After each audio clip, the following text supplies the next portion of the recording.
നമസ്കാരം. Raf talks ഫുട്ബോളിലേക്ക് ഏവർക്കും സ്വാഗതം. വരുന്ന ഇൻ്റർനാഷണൽ ബ്രേക്കിൽ 2 വേൾഡ് കപ്പ് യോഗ്യതാ മത്സരങ്ങളാണ് അർജൻറ്റീന കളിക്കുന്നത്.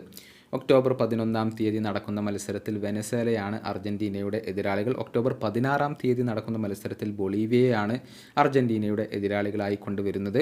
എന്നാൽ ഈ 2 മത്സരങ്ങളും അർജൻറ്റീനയുടെ ഗോൾ കീപ്പറായ എമിലിയാനോ മാർട്ടിനസിന് നഷ്ടമാകും. ഫിഫയുടെ വിലക്ക് അദ്ദേഹത്തിന് ലഭിച്ചിട്ടുണ്ട്. 2 മത്സരങ്ങളിൽ നിന്നാണ് വിലക്ക്.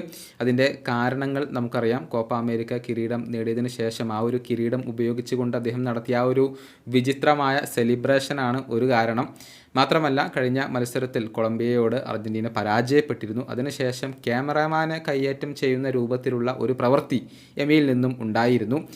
ഇതിനു കൂടിയാണ് ഇപ്പോൾ 2 മത്സരങ്ങളിൽ നിന്നും എമിക്ക് വിലക്ക് ലഭിച്ചിട്ടുള്ളത്. ഏതായാലും ഇതിന് പിന്നാലെ എമിലിയാനോ മാർട്ടിനസ് ഈ ഒരു വിലക്ക്, ഫിഫയുടെ വിലക്ക് ആക്സെപ്റ്റ് ചെയ്തിട്ടുണ്ട്. മാത്രമല്ല, അദ്ദേഹം എല്ലാവരോടും മാപ്പ് പറയുകയും ചെയ്തിട്ടുണ്ട്. തൻ്റെ സാമൂഹിക മാധ്യമങ്ങളിൽ ഒരു കുറിപ്പ് അദ്ദേഹം പങ്കുവച്ചിട്ടുണ്ട്. അദ്ദേഹത്തിൻ്റെ വാക്കുകൾ ഇങ്ങനെയാണ്: ഫിഫ എനിക്ക് നൽകിയ വിലക്ക് ഞാൻ അംഗീകരിക്കുന്നു. ആർക്കെങ്കിലും ബുദ്ധിമുട്ട് അനുഭവപ്പെട്ടിട്ടുണ്ടെങ്കിൽ അവരോട് ഞാൻ മാപ്പ് പറയുകയും ചെയ്യുന്നു. എൻ്റെ സെലിബ്രേഷൻ അത് കുട്ടികളെ ചിരിപ്പിക്കാൻ വേണ്ടിയുള്ളത് മാത്രമായിരുന്നു, അല്ലാതെ ആരെയും അപമാനിക്കാൻ വേണ്ടിയുള്ളതല്ല. വരുന്ന ഇൻ്റർനാഷണൽ ബ്രേക്കിലെ മത്സരങ്ങളിൽ എൻ്റെ സുഹൃത്തുക്കളെ ഞാൻ സപ്പോർട്ട് ചെയ്യും. മത്സരങ്ങളിൽ പങ്കെടുക്കാൻ കഴിയാത്തതിൻ്റെ വേദന എനിക്കുണ്ട്.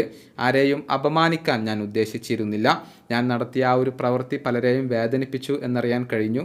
ഇനി ഞാൻ അങ്ങനെ ചെയ്യാൻ ശ്രമിക്കില്ല.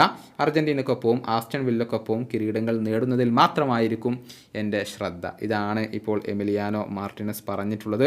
ഏതായാലും എമിയുടെ അഭാവത്തിലായിരിക്കും അടുത്ത 2 മത്സരങ്ങളും അർജൻറ്റീന കളിക്കുക.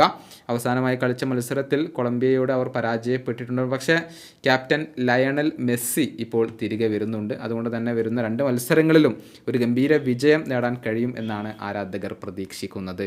ഈ വീഡിയോയുടെ അവസാനിപ്പിക്കുന്നു. ഫുട്ബോൾ ലോകത്തെ കൂടുതൽ വിശേഷങ്ങളുമായി റാഫ് ടോക്സ് വീണ്ടും എത്താം.